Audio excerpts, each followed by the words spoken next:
الواصل الموصل وارث سر الخصوصية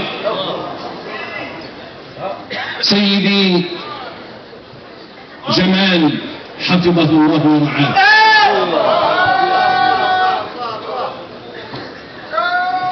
ماذا نقول يا سيدي جمال في حضرتك وقد ألبسك الله حمل الولاية وألبسك الله رداء الخصوصية، ولكنك اخترت المسكنة والعبودية وراثة محمدية. فقال الله عز وجل وهو يمدح سيدنا محمد صلى الله عليه وسلم في أعلى مقامات الاختصاص والتشريف، ألا وهو الإسراء والمعراج: سبحان الذي أسرى بعبده ليلا.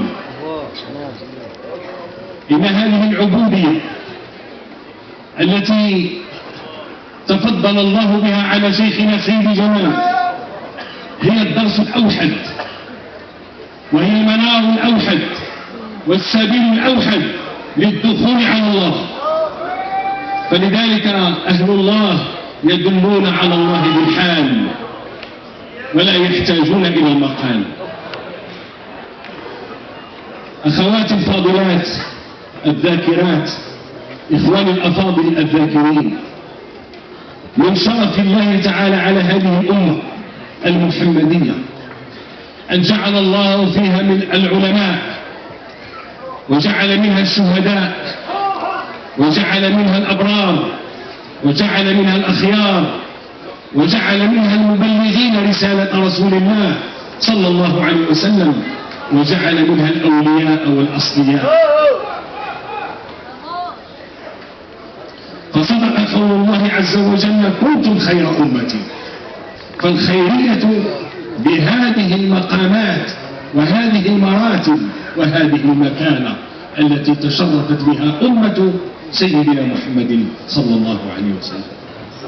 إلا أن أشرف المراتب وأعلاها وأسماها بإجماع العلماء هي مرتبة الدلالة على الله. مرتبة الدلالة على الله، ولا دلالة على الله إلا بالولاية لله عز وجل.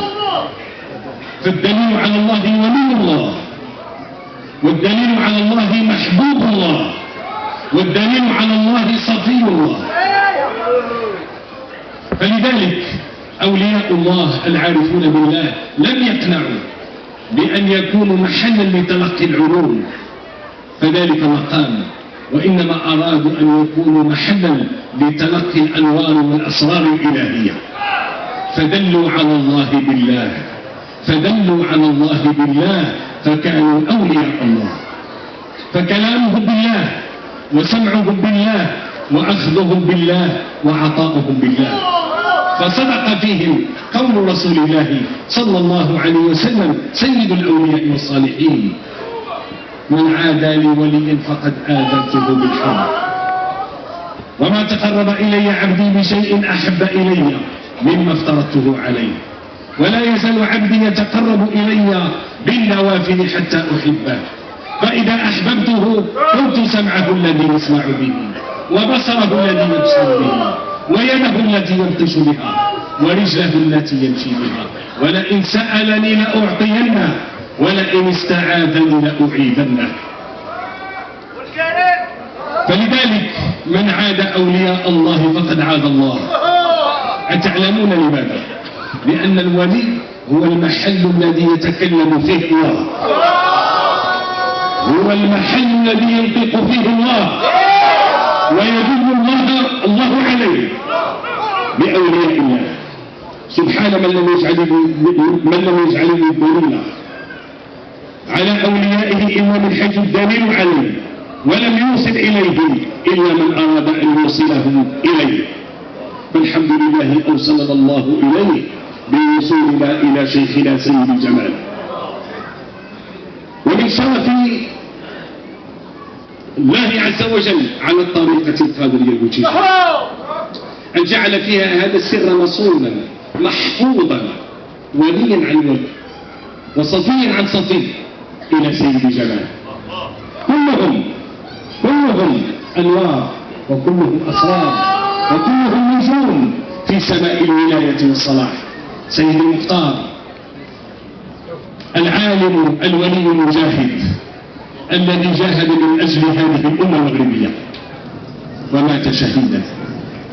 سيدي أبي مجد بن المنور الذي جمع سر الولاية من صدور الصالحين ثم دفنها في مداخ مع سيد العباس أولا الذي حمل هذه الرسالة، فشرب شربة محمدية نبوية.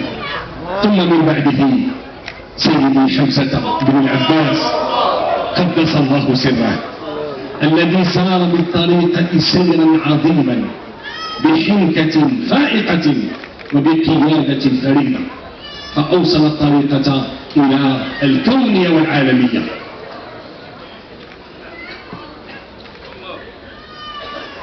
وفي اللحظة التي نعيشها اليوم، وفي الزمن الذي نعيشه اليوم، والوقت الذي نعيشه اليوم، إنه وقت سيد جمال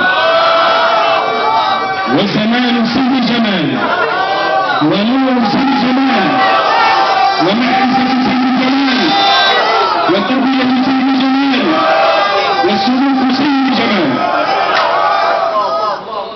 نعم، سيد جمال